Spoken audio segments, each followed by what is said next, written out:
ಇವತ್ತು ನಾನು ಕೆಸುವಿನ ಗಿಡದ ಕಾಲು ಅಥವಾ ಬೀಳು ಅಂತ ಹೇಳ್ತೀವಿ. ಹೀಗೆ ಬುಡದಿಂದ ಹೊರಟಿರುತ್ತೆ, ಬೇರಲ್ಲ ಇದು, ಬೀಳು ಅಂತ ಹೊರಬದಿ, ಮಣ್ಣಿನ ಹೊರಬದಿ ಬಂದಿರುತ್ತೆ. ಅದರಿಂದ ಒಂದು ಕಾಯಿ ರಸ ಮಾಡೋದನ್ನು ತೋರಿಸ್ತಾ ಇದ್ದೀನಿ. ಹೀಗೆ ಕಟ್ ಮಾಡಿ ತಗೊಂಡೋಗಿ ತೊಳೆದು ಇದ್ರ ಮೇಲಿನ ಸಿಪ್ಪೆ ಎಲ್ಲ ತೆಗಿಬೇಕು. ಹೇಗೆ ಅಂತ ತೋರಿಸ್ತೀನಿ. ಕೆಸುವಿನ ಬೀಳನ್ನು ತಂದು ತೊಳೆದು ಒಂದಿನ ಇಡೀ ಹಾಗೆ ಇಡಬೇಕು. ಮರುದಿನ ಅದನ್ನು ಹೀಗೆ ಸಿಪ್ಪೆ ಸುಲಿದ್ರೆ ಸ್ವಲ್ಪ ಬಾಡಿರುತ್ತಲ್ವ, ನೀರಿನ ಅಂಶ ಎಲ್ಲ ಕಡಿಮೆ ಆಗಿರುತ್ತಲ್ವ, ಸಿಪ್ಪೆ ಕ್ಲೀನಾಗಿ ಬಿಡುತ್ತೆ. ಕತ್ತಿ ಹಿಂಬದಿಯಲ್ಲಿ ಹೀಗೆ ಉಜ್ಜಬೇಕು. ಕತ್ತಿ ಮೇಲ್ಬದಿಯಲ್ಲಿ ಉಜ್ಜಿದ್ರೆ ಕೆತ್ತಿ ಹೋಗುತ್ತೆ, ಆವಾಗ ಸಿಪ್ಪೆ ತೆಗಿಲಿಕ್ಕಾಗಲ್ಲ. ಹೀಗೆ ಉಜ್ಜಿದ್ರೆ ಬರೀ ಸಿಪ್ಪೆ ಮಾತ್ರ ಹೋಗುತ್ತೆ. ಹೀಗೆ ಉಜ್ಜಿಕೊಂಡು ಎಲ್ಲ ಸಿಪ್ಪೆನೂ ಕ್ಲೀನ್ ಮಾಡಿ ತೆಕ್ಕೊಳ್ತೀನಿ. ಹೀಗೆ ನಾರನ್ನೆಲ್ಲ ತೆಕ್ಕೊಳ್ಬೇಕು.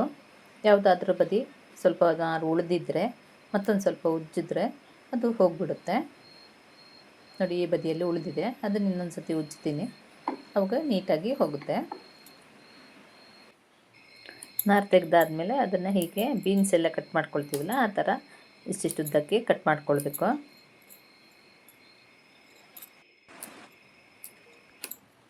ಇದು ಎಲ್ಲರಿಗೂ ಗೊತ್ತಿರಲ್ಲ, ಎಲ್ಲರೂ ಇದನ್ನು ಉಪಯೋಗಿಸ್ತಾ ಇರಲ್ಲ. ಹಾಗಾಗಿ ನಾನು ಗಿಡ, ಬೀಳು ಮತ್ತು ಅದನ್ನು ಹೇಗೆ ಕ್ಲೀನ್ ಮಾಡೋದು ಅಂತೆಲ್ಲ ಕ್ಲೀನಾಗಿ ತೋರಿಸಿದ್ದೀನಿ.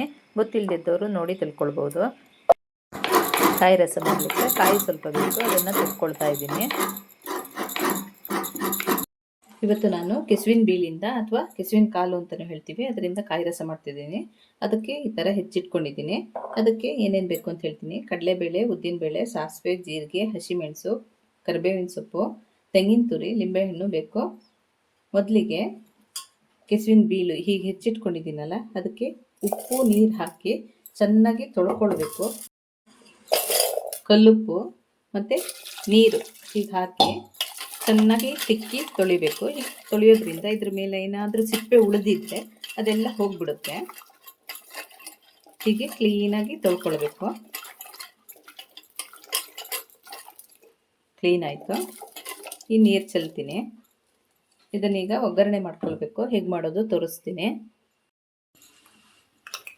ಒಗ್ಗರಣೆಗೆ ಸ್ವಲ್ಪ ಎಣ್ಣೆ ಹಾಕ್ಕೊಳ್ತೀನಿ. ಜೀರಿಗೆ ಸ್ವಲ್ಪ ಹಾಕ್ಕೊಳ್ತೀನಿ.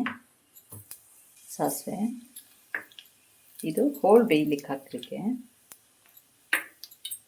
ಮಸಾಲೆಗೆ ಮತ್ತು ಹುರಿದು ತೋರಿಸ್ತೀನಿ.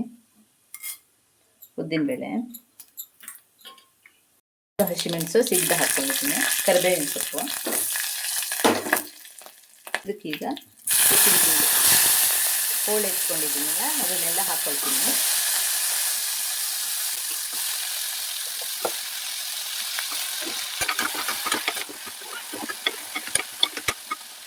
ಉಪ್ಪು ಹಾಕ್ಕೊಳ್ತೀನಿ.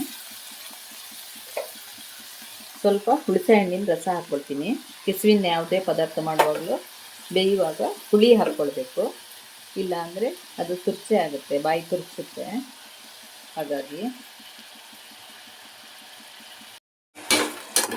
ಇದು ಬೇಯಲಿಕ್ಕೆ ಒಂದು 10 ನಿಮಿಷ ಬೇಕು. ಅಷ್ಟೊತ್ತಿಗೆ ಮಸಾಲೆ ಹುರ್ಕೊಳ್ತೀನಿ. ಸ್ವಲ್ಪ ಎಣ್ಣೆ ಹಾಕ್ಕೊಳ್ತೀನಿ. ಕಡಲೆಬೇಳೆ 1.5 ಸ್ಪೂನ್ ಹಾಕ್ಕೊಳ್ತೀನಿ.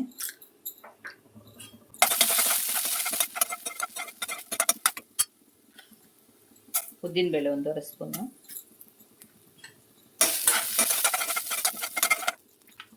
ಸಾಸಿವೆ 1/4 ಸ್ಪೂನು. ಜೀರಿಗೆನೂ 1/4 ಸ್ಪೂನು. ಕರಿಬೇವಿನ ಸೊಪ್ಪು, 1-3 ಹಸಿಮೆಣಸು, ಒಂದು ಸ್ವಲ್ಪ ಜೀರಿಗೆ ಮೆಣಸು ಹಾಕ್ಕೊಳ್ತಿದ್ದೀನಿ, ಅಂದರೆ ಗಾಂಧಾರಿ ಮೆಣಸು. ಇಲ್ದವರು ಹಸಿಮೆಣಸು ಇನ್ನೊಂದು ಹಾಕ್ಕೊಳ್ಬೋದು. ಗಾಂಧಾರಿ ಮೆಣಸು ಹಾಕಿದ್ರೆ ಟೇಸ್ಟ್ ಚೆನ್ನಾಗಿರುತ್ತೆ ಕಾಯಿ ರಸದ್ದು. ಸಾಕು, ಇದು ಆಫ್ ಮಾಡ್ಕೊಳ್ತೀನಿ.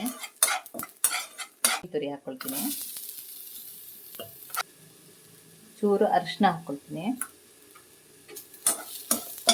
ಸುಮ್ಮನೆ ಬಾಣಲಿ ಬಿಸಿಯಲ್ಲೇ ಒಂದು ರೌಂಡು ಹೀಗೆ ಕೈ ಆಡಿಸ್ತೀನಿ. ಇದು ತಣ್ಣಗಾದ್ಮೇಲೆ ರುಬ್ಬಿ ತಗೊಳ್ತೀನಿ.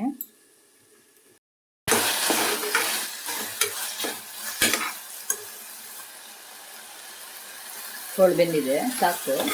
ಬೀನ್ಸ್ ಎಲ್ಲ ಕಾಯಿ ರಸ ಮಾಡ್ತೀವಲ್ಲ ಅದೇ ಕ್ರಮ, ಆದರೆ ಇದ್ರ ಟೇಸ್ಟ್ ಡಿಫ್ರೆಂಟ್ ಆಗಿರುತ್ತೆ. ಸ್ವಲ್ಪ ತುರ್ಚೆ ಬರದೇ ಇದ್ದಂಗೆ ಹುಣಸೆ ಹಣ್ಣು ಲಿಂಬೆ ಹಣ್ಣೆಲ್ಲ ಸ್ವಲ್ಪ ಜಾಸ್ತಿ ಬಳಸಬೇಕಾಗುತ್ತೆ. ಸಾಕು, ಇದು ಸ್ಟವ್ ಆಫ್ ಮಾಡ್ಕೊಳ್ತೀನಿ. ಇದು ತಣ್ಣಗಾಗಿದೆ, ಇದನ್ನು ರುಬ್ಬಿ ತಗೊಳ್ತೀನಿ. ಸ್ವಲ್ಪ ನೀರು ಹಾಕ್ಕೊಳ್ತೀನಿ, ಉಪ್ಪು ಹಾಕ್ಕೊಳ್ತೀನಿ ರುಚಿಗೆ ಬೇಕಾಗುವಷ್ಟು. ಹೋಳು ಬೇಯುವಾಗ ಹಾಕ್ಕೊಂಡಿದ್ದೀನಿ, ಈಗ ನೋಡಿ ಹಾಕ್ಕೊಳ್ಬೇಕು. ಇದನ್ನು ರುಬ್ಬಿ ತಗೊಳ್ತೀನಿ. ರುಬ್ಬಿದಾಗಿದೆ, ಸ್ವಲ್ಪ ತರಿಯಾಗಿ ರುಬ್ಬಿದ್ದೀನಿ, ಜಾಸ್ತಿ ನೈಸ್ ಮಾಡಬಾರ್ದು, ಟೇಸ್ಟ್ ಆಗಲ್ಲ ಕಾಯಿ ರಸ. ಸ್ವಲ್ಪ ನೀರು ಹಾಕಿ ತೊಳೆದು ಹಾಕ್ತೀನಿ.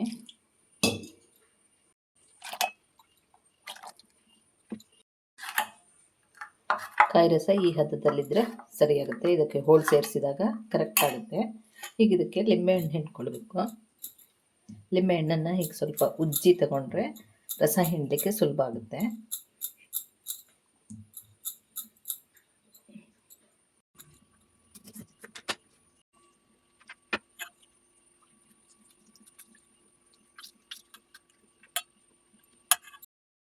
ಒಂದು ಭಾಗ ಲಿಂಬೆಹಣ್ಣು ಹಾಕ್ಕೊಂಡಿದ್ದೀನಿ, ಬೇಕಿದ್ದರೆ ಮತ್ತೆ ನೋಡಿ ಹಾಕ್ಕೊಳ್ಬೋದು. ಉಪ್ಪು ಹುಳಿ ಖಾರ ಹದವಾಗಿರಬೇಕು ಕಾಯಿ ರಸಕ್ಕೆ ಯಾವಾಗ್ಲೂ. ಹೋಳು ಪೂರ್ತಿಯಾಗಿ ತಣ್ಣಗಾದ್ಮೇಲೆ ಇದಕ್ಕೆ ಸೇರಿಸ್ಕೊಳ್ಬೇಕು, ಯಾಕೆಂದರೆ ಇದನ್ನು ಕುದಿಸೋದಿಲ್ಲ. ಹಾಗಾಗಿ ಇದು ತಣ್ಣಗಾಗಿದೆ, ಹೋಳು ಸೇರಿಸ್ಕೊಳ್ತಾ ಇದ್ದೀನಿ. ಇದಕ್ಕಿನ್ನೂ ಒಗ್ಗರಣೆ ಹಾಕುವ ಅವಶ್ಯಕತೆ ಏನಿಲ್ಲ, ನಾನು ಒಗ್ಗರಣೆ ಹಾಕಿ ಹೋಳು ಬೇಯಿಸಿದ್ದೀನಲ್ವ, ಹಾಗಾಗಿ ಒಗ್ಗರಣೆ ಬೇಕಾಗಲ್ಲ. ಮಿಕ್ಸ್ ಮಾಡಿ ಒಂದು 5-10 ನಿಮಿಷ ಆದರೂ ಬಿಡಬೇಕು, ಹೋಳಿಗೂ ಉಪ್ಪು ಹುಳಿ ಖಾರ ಹಿಡಿಬೇಕಲ್ವ. ಆಮೇಲೆ ಮತ್ತೆ ಊಟ ಮಾಡಿದ್ರೆ ಕರೆಕ್ಟಾಗಿರುತ್ತೆ. ಇದಕ್ಕೆ ಕೊತ್ತಂಬರಿ ಸೊಪ್ಪು ಹಾಕ್ಕೊಳ್ತಿದ್ದೀನಿ. ಕಾಯಿ ರಸ ರೆಡಿಯಾಗಿದೆ. ಕೆಸುವಿನ ಬೇಳಿನ ಕಾಯಿ ರಸ ಸಿಂಪಲ್ಲಾಗಿ ಹೇಗೆ ಮಾಡೋದು ಅಂತ ತೋರಿಸಿದ್ದೀನಿ. ಈ ವಿಡಿಯೋ ನಿಮಗೆ ಇಷ್ಟ ಆದಲ್ಲಿ ಲೈಕು, ಶೇರು, ಕಮೆಂಟ್ಗಳನ್ನು ಮಾಡಿ. ಸಬ್ಸ್ಕ್ರೈಬ್ ಮಾಡದೇ ಇರೋರು ಸಬ್ಸ್ಕ್ರೈಬ್ ಮಾಡಿ. Thank you.